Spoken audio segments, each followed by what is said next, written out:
জানে যে আওয়ামী লীগও তো মুখে মুখে বলছে আইনের শাসন আছে, আওয়ামী লীগও তো মুখে মুখে বলছে প্রশাসন নিরপেক্ষ, তো এই সরকারও তো তাই। সুতরাং আমাকে সরকারকে সার্ভিস দিয়ে যেতে হবে প্রতি মুহূর্তে। হ্যাঁ, আমার কাছে মনে হয়েছে যে একটা চমৎকার এক্সাম্পল বিএনপি সেট করতে পারতো, 21শে ফেব্রুয়ারিতেই পারতো। আমি বলেন আমার জায়গায় যে কেউ হইলেও এই কাজটা করা যেত। চাঁদপুরেও সম্ভবত এরকম একটা ঘটনা ঘটেছে। এই দুটো জায়গায় কিন্তু চমৎকার এক্সাম্পল সেট করতে পারতো, কিন্তু ওই যে ইগো বা অহংকার বা ঠিক আছে আমি তো চাই আমার নেতা কর্মীরা এরকম করলে পার পাক, এই যে পার পাক, এটা কিন্তু দিন শেষে সরকারকে একেবারে ঝাঁঝরা করে দেয়। আওয়ামী লীগকে কিন্তু 5 তারিখে আর খুঁজে পাওয়া যায় নাই। আওয়ামী লীগ কিন্তু দল হিসাবে অনেক আগে আওয়ামী লীগের মৃত্যু হয়েছে। যে পুলিশ প্রশাসন দিয়ে আওয়ামী লীগ ক্ষমতায় ছিল ঠিকই, কিন্তু শেখ হাসিনার একজন রাজনীতিবিদ হিসেবে মৃত্যু হয়েছে আরো অনেক আগে। বিএনপিকে ঠিক করতে হবে তারা পুলিশ প্রশাসন দিয়ে আওয়ামী লীগের কায়দায় বিরোধী দলের বা বিরোধী মতের মানুষকে চুপ করিয়ে ক্ষমতা লিঙ্গার করবে, নাকি যেটা দেশনেত্রী বেগম খালেদা জিয়ার নীতি ছিল, ক্ষমতা ছেড়ে দেই, কোনো অসুবিধা নেই, আমি বিরোধী দলে থাকবো, আমি জেলে যাব, কিন্তু তারপরে দেশের স্বার্থ মানুষের স্বার্থের সাথে আপোষ করব না। কারণ 2000 মানুষের জীবন, 30,000 মানুষ আহত হওয়া, একটা গণ অভ্যুত্থান, রক্তাক্ত গণ অভ্যুত্থান, তারপরে নতুন নির্বাচন, নতুন সরকার। সো আশা করব অতীতের যেই ভুল, অতীতের যেই রাজনৈতিক সংস্কৃতি, সেটার পুনরাবৃত্তি হবে না। আশা করব নতুন একটা বাংলাদেশ আমরা দেখতে চাই। জি, সবার জন্য নিরাপদ। গত এক সপ্তাহে কি সেরকম বাংলাদেশের প্রতিফলন দেখতে পাচ্ছেন কিনা? আমার সাথে ঘটনাটি দুঃখজনক, খুবই খুবই খারাপ ঘটনা হয়েছে। আপনি যদি সবই বাদ দেন, হেলাল ভাই যে কথাটা বললেন আমি একদম একমত। ধরেন আমি সংসদ সদস্য না, তাতে কি, আমি তো বাংলাদেশের নাগরিক। অনেকেই আমার বাবার পরিচয় নিয়ে আসছেন যে উনি ভাষা আন্দোলনের মহানায়ক, তো ওনার সন্তান দিতে পারছে না, না আমি সেটাকেও যুক্তিতে আনবো না। শুধু বাবার সন্তান হিসেবে কেন, বাংলাদেশের একজন নাগরিক হিসেবে আমার শতভাগ নিরাপত্তা নিশ্চিতের দায়িত্ব রাষ্ট্রের। একদম সোজা সাপটা কথা, আমার নিরাপত্তা দেবার দায়িত্ব রাষ্ট্রের। এবং এই মেসেজটা এই সরকার, আমি আশা করব তার প্রতিটা মেশিনারিজের মধ্যে ছড়িয়ে দেবে যে আমার সবচেয়ে বিরোধী যেই ব্যক্তি রাষ্ট্রে বাস করছে, সেও যাতে শতভাগ নিরাপত্তার সাথে বাস করতে পারে, সেটা এনশিওর করার দায়িত্ব রাষ্ট্রের। এবং এই মেসেজটা লাউড অ্যান্ড ক্লিয়ার এই সরকার দেবে আমি আশা করি। পুলিশের যে এত মারমুখী একটা আচরণ, সেটা আসলে কি বার্তা দিল? এটা দুঃখজনক। আমরা ইউনিফর্ম চেঞ্জ করেছি, গভর্নমেন্ট শুদ্ধ চেঞ্জ হয়ে গেছে, নতুন নির্বাচন, নতুন সরকার, কিন্তু এখনো হয়তো ইনস্টিটিউশনগুলো নিজেদেরকে ওভাবে রিফর্ম করতে পারে নাই। আমাদের এই যে 17 মাসের নানান রিফর্মের কথা আমরা শুনেছি, সেখানে কিন্তু ইনস্টিটিউশনগুলোকেও গঠন করবার জন্য কমিশনগুলো রিপোর্ট দিয়েছে, এবং এর মধ্যে পুলিশের উপরে কিন্তু বিশাল রিপোর্ট জমা পড়েছে যে পুলিশকে কি করে নতুনভাবে ঢেলে সাজানো যায়। আমার মনে হয় যে এই রিফর্ম কমিশনের যে রিপোর্ট আছে, সেটা নিশ্চয়ই সরকারের হাতেও আছে, সেখান থেকে যেগুলো বাস্তবায়নযোগ্য, যেগুলো সত্যিকার অর্থে পুলিশের মধ্যে পরিবর্তন আনবে, অ্যাটিটিউডে, চিন্তায়, কাজে, মানে ইমপ্লিমেন্টেশনে, সেই বিষয়গুলোকে যদি বাস্তবায়ন করে সরকার, তাহলে আদতে কিন্তু সরকারেরই লাভ হবে। আমি আপনার এখানে আসবার আগে আরেকটা টক শোতে কথা বলছিলাম, আমি সেখানে 21শে ফেব্রুয়ারি নিয়ে যথারীতি প্রশ্ন এসছে। আমার কাছে মনে হয়েছে যে দল পাল্টায়, সরকার পাল্টায়, কিন্তু প্রতিষ্ঠানগুলো, যেগুলো পুলিশ বলেন, প্রশাসন বলেন, তাদের কিন্তু যে নীতিগত চরিত্র, সেটা হচ্ছে সরকারি দলের হয়ে সব সময় কাজ করা। মানে সরকারি দল যতটুকু না চায়, যে বলেন না যে ধরে আনতে বললে বেঁধে আনে, তো আমাদের প্রশাসন এবং পুলিশের চরিত্রটা অনেকটা ওরকম। যদি বলে ধরে আনো তাহলে বেঁধে আনবে। ধরুন আজকে শিক্ষামন্ত্রী একটা চমৎকার কথা বলেছেন, আমার ভালো লেগেছে, যে সন্ধ্যার পরে যদি ইয়াং ছেলেদেরকে রাস্তায় অযথা ঘোরাঘুরি করতে থাকে, পুলিশ প্রশ্ন করবে। এটা কিন্তু ভালো উদ্যোগ, কারণ আমরা গত কয়েক বছরে লেখাপড়ার যেই হাল দেখেছি, এবং ইয়াং জেনারেশনের মোবাইল আসক্তি, মোবাইলের গেম আসক্তি, 4 জন মিলে মোবাইলে গেম খেলা, মানে আমি তো গ্রামে কাজ করেছি গত 9 বছর, গ্রামের একটা ইয়াং জেনারেশনের পুরো ক্যারেক্টার পাল্টে গেছে। হ্যাঁ, তারা পড়াশোনা করতে হয় না সেরকম, মা বাবার আমাদেরকে এসে প্রশ্ন করে যে শুধু মোবাইল নিয়ে সারাক্ষণ তারা থাকে। সো এই যে ইয়াং ছেলেদের ব্যাপারে একটা বার্তা দিল আমাদের শিক্ষামন্ত্রী, এখন পুলিশ যদি গিয়ে প্রথমেই পেটায়, পুলিশ যদি গিয়ে কোনো ছেলেকে বলে তোমার চুল লম্বা কেন, বলে পেটায়, কথার কথা বলছে, মানে ধরে আনতে বলে বেঁধে আনার উদাহরণ দিচ্ছি, ওই সাথে সাথে কিন্তু গভর্নমেন্টের এই ভালো উদ্যোগটাও বা মন্ত্রীর এই ভালো কথাটাও মুহূর্তের মধ্যে খারাপ একটা দৃষ্টান্তে পরিণত হবে। সো এই জন্য আমি বলি সরকারকে তার নিজের স্বার্থেই প্রশাসনকে নিরপেক্ষ হবার বার্তা দেওয়া উচিত। ধরুন আমার ঘটনায় যদি পুলিশ তো অন স্পট ছিল, সাথে সাথে যারা কারা ওই দখল করেছে, এই ভিডিওর ভাই এটা সবাই দেখেছে, বাংলাদেশের এমন কোনো মানুষ নাই মোটামুটি সচেতন তারা ওই ভিডিও দেখে নাই। সো পুলিশও জানে ওখানে কারা কারা এই দখলদারি কাজটা করেছে। সাথে সাথে যদি তাদের গ্রেফতার করতো, আপনি বলেন তো সরকারের ভাবমূর্তি উজ্জ্বল হতো নাকি হতো না? সরকার কি তার গ্রাম, ওয়ার্ড, ইউনিয়ন লেভেলের কর্মীদের অপকর্মকে বাঁচাতে গিয়ে নিজের ঘাড়ে দোষ নেবে, নাকি সরকার আইনের শাসন প্রতিষ্ঠা, সকলের জন্য আইন সমান, এটা প্রতিষ্ঠা করবার অ্যাটলিস্ট দৃশ্যমান কিছু উদ্যোগ নেবে? এই চয়েসটা কিন্তু সরকারকে মেক করতে হবে। চাইলে কিন্তু সরকারের পক্ষ থেকে যারা টকশো করেন তারা যদি কিন্তু দিয়ে বিষয়টাকে ডিফেন্ড করার চেষ্টা করতে পারেন, তাহলে কি হবে জানেন, আরো 10টা আসনে উৎসাহিত হবে। শুধু তো আমার আসন না, আরো 88টা আসনেই বিরোধী দলের নেতাকর্মী আছে, এমপি আছে, সেই 88টা আসনকে উৎসাহিত করবে। কিংবা যেই আসনে হয়তো সরকারি দলের এমপি আছে সেখানে কি অন্য দলের লোক নাই, অন্য দলের নেতাকর্মী নাই, তাদের উপর জুলুম করতে উৎসাহিত করবে। কিন্তু যদি কিন্তু ছাড়া, this is not permissible, full stop, এটা যদি হয় সরকারের বার্তা শুধু কথায় না কাজে, তাহলে কিন্তু এই বার্তাটা অটোমেটিক্যালি ট্রিকল ডাউন করবে এবং এই বার্তাটা প্রশাসনের সর্বত্র ছড়িয়ে যাবে যে এই সরকার মুখে যা বলে কাজেও সেটা করে দেখায়।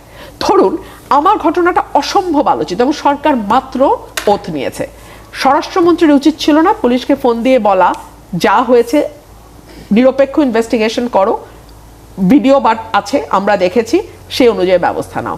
এটা বললেই কিন্তু আমার পুলিশ, আমার ওসি এত ভয় পায় না, আমার এসপি 14 বার ফোন করে বলে না যে আমি পেনাল কোডে মামলা দেন, দ্রুত বিচার এনে দেওয়া যাবে না। আপনি বোঝেন, কারণ তাদের কাছে তো পরিষ্কার বার্তা যায় নাই। তারা জানে যে আওয়ামী লীগও তো মুখে মুখে বলছে আইনের শাসন আছে, আওয়ামী লীগও তো মুখে মুখে বলছে প্রশাসন নিরপেক্ষ, তো এই সরকারও তো তাই। সুতরাং আমাকে সরকারকে সার্ভিস দিয়ে যেতে হবে প্রতি মুহূর্তে। হ্যাঁ, আমার কাছে মনে হয়েছে যে একটা চমৎকার এক্সাম্পল বিএনপি সেট করতে পারতো, 21শে ফেব্রুয়ারিতেই পারতো। আমি বলেন আমার জায়গায় যে কেউ হইলেও এই কাজটা করা যেত। চাঁদপুরেও সম্ভবত এরকম একটা ঘটনা ঘটেছে। এই দুটো জায়গায় কিন্তু চমৎকার এক্সাম্পল সেট করতে পারতো, কিন্তু ওই যে ইগো বা অহংকার বা ঠিক আছে আমি তো চাই আমার নেতা কর্মীরা এরকম করলে পার পাক, এই যে পার পাক, এটা কিন্তু দিন শেষে সরকারকে একেবারে ঝাঁঝরা করে দেয়। আওয়ামী লীগকে কিন্তু 5 তারিখে আর খুঁজে পাওয়া যায় নাই। আওয়ামী লীগ কিন্তু দল হিসাবে অনেক আগে আওয়ামী লীগের মৃত্যু হয়েছে। আমার একটা বই প্রথমা থেকে বেরোবে খুব শীঘ্রই, সেখানে আমি বলেছিলাম যে পুলিশ প্রশাসন দিয়ে আওয়ামী লীগ ক্ষমতায় ছিল ঠিকই, কিন্তু শেখ হাসিনার একজন রাজনীতিবিদ হিসেবে মৃত্যু হয়েছে আরো অনেক আগে।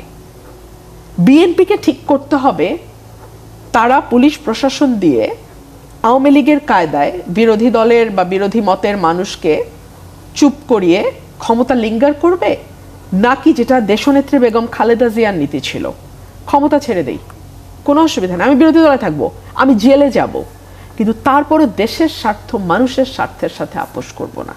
এইটা এই দলের প্রিন্সিপাল হবে, এটা দলকে এবং সরকারকে ঠিক করতে হবে। জি, জনাব সৌরভ হোসেন কিছু যোগ করতে চান কিনা এই বিষয়ে? আরেকটি খবরের দিকে আপনার মনোযোগ আকর্ষণ করতে চাই, সেটি হচ্ছে আওয়ামী লীগের বিভিন্ন কার্যালয়ে নেতাকর্মীদের প্রবেশের চেষ্টার এক ধরনের খবর আসছে। এর নেপথ্যে কি সেটি নিয়ে অনেক জল্পনা কল্পনা চলছে যে বিএনপির সাথে কি আওয়ামী লীগের কোনো আপোষ সমঝোতা হয়েছে কিনা বা জামায়াতের সাথে হয়েছে কিনা, আপনি এই বিষয়ে কি বলবেন? প্রথমত হচ্ছে আইনের শাসন চাইলে কে কোন দল করেন কি করেন তারা আইনের দৃষ্টিতে দেখবে, সেটা পুলিশের ক্ষেত্রে সত্য, র্যাবের ক্ষেত্রে সত্য। বাড়াবাড়িও করবে না, আইন প্রয়োগ করতে যে আইন লঙ্ঘন করবে না, আবার কোথাও চোখ বুজে থাকবে না, মানে অন্ধ হবে না।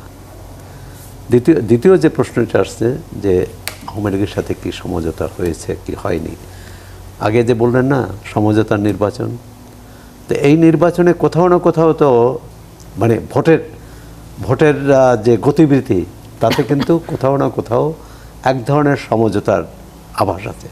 এটি যে বিএনপি করেছে তা নাও হতে পারে, এটি যারা অন্য দলও করতে পারে তার স্বার্থে তার আত্মরক্ষার জন্যে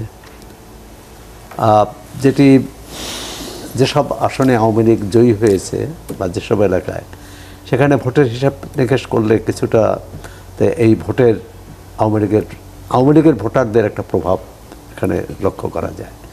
পরবর্তীকালে যে কথাটাই বললেন যে আওয়ামী লীগের অফিস খোলা না খোলা, বিএনপি কিন্তু আগে এটা স্পষ্ট করেছে। তারা বলেছেন যে আমরা কোনো দল নিষিদ্ধ করার পক্ষে নই, তবে আবার আইনে যেহেতু নিষিদ্ধ আছে এবং সেটা নির্বাহী আদেশে, অন্তর্বর্তী সরকার এটি করেছে।